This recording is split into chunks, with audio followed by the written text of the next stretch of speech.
everyone! In this video, we bring you a small screen development board in applications that are sensitive to energy consumption. We would prefer to use smaller screens to save energy. Because the energy consumed by the screen in a development board or embedded system accounts for a relatively high proportion. The entire screen needs to be backlit. The entire backlight requires a lot of energy to supply. In application scenarios with demanding energy requirements, we hope to solve the problem with a small screen size. The development boards for these three screens correspond to 2.4-inch, 2.8-inch, and 3.5-inch screens respectively. They are basically the same size. Of course, there are some differences. The resolution of these two smaller screen development boards is 240x320.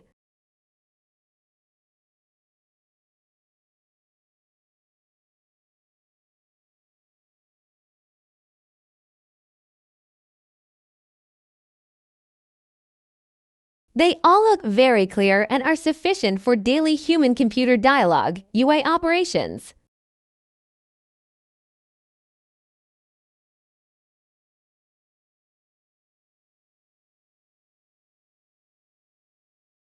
The entire display is very clear and detailed. Of course, in the camera, it may be due to a conversion problem between the light and the entire camera. It doesn't look as clear as it actually is. But in reality, the entire screen will be displayed very clearly. The resolution of this larger 3.5-inch screen is 320x480. The overall resolution is higher than the two smaller sizes. Its driver IC is ST7365P. The screen driver IC of these two small screens is GC9307. These screens are space screens. We can find the corresponding driver in many open-source projects, or use the screen provided by the official driver. Can drive this screen to display. Friends who often engage in development know that SPI screen driving is relatively simple. First of all, the data transmission volume of the SPI screen is relatively small. The corresponding screen is generally of relatively low resolution. If the resolution requirement is relatively high, you will most likely choose a screen with an RGB interface. These three screens correspond to small-sized screens. Their corresponding interface is SPI. That is to say, its screen communicates with MCU or CPU through SPI protocol or bus. The touch driver ICs of these three screens are all CHS-C645O. You can see that its driver and screen touch are quite sensitive. The operation is also very smooth. All three screens are wide temperature screens. Its operating temperature is between -20 degrees Celsius and +70 degrees Celsius. If the application scenario has strict temperature requirements, it can be seen that the temperature between -20 degrees Celsius and 70 degrees Celsius can meet the requirements in most application scenarios. If you need other hardware, you need to consider whether other hardware meets this temperature requirement.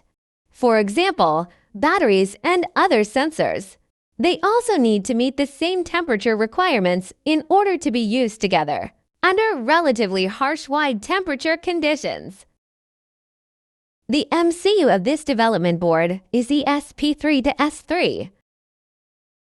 An MCU module for Wi-Fi and Bluetooth. This development board can connect to Wi-Fi and Bluetooth.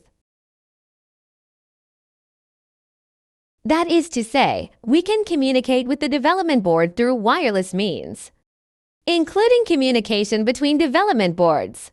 and the communication between the development board and the computer or mobile phone. This development board comes with a lot of related peripherals. Let's open a picture provided by the official website and take a look. The backs of our 3 development boards are the same. There is hardly any difference. This is a development board. The hardware behind it is the same. You can take a look. First of all, the most conspicuous part is this MCU. This MCU is equipped with Wi-Fi and Bluetooth antennas. This black printed board is the antenna for Wi-Fi and Bluetooth. So this development board has a wireless connection capability.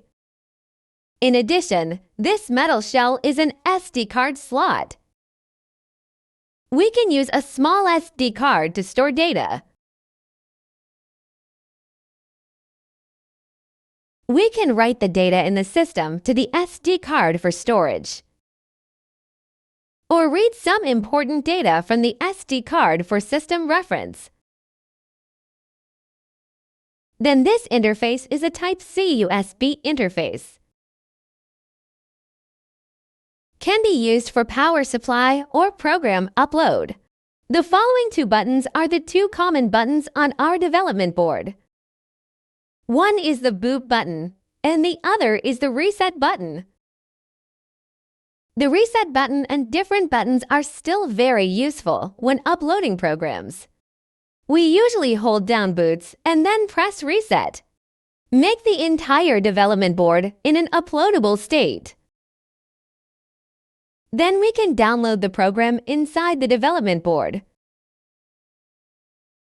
In some special application scenarios, it is necessary to use this boot and reset.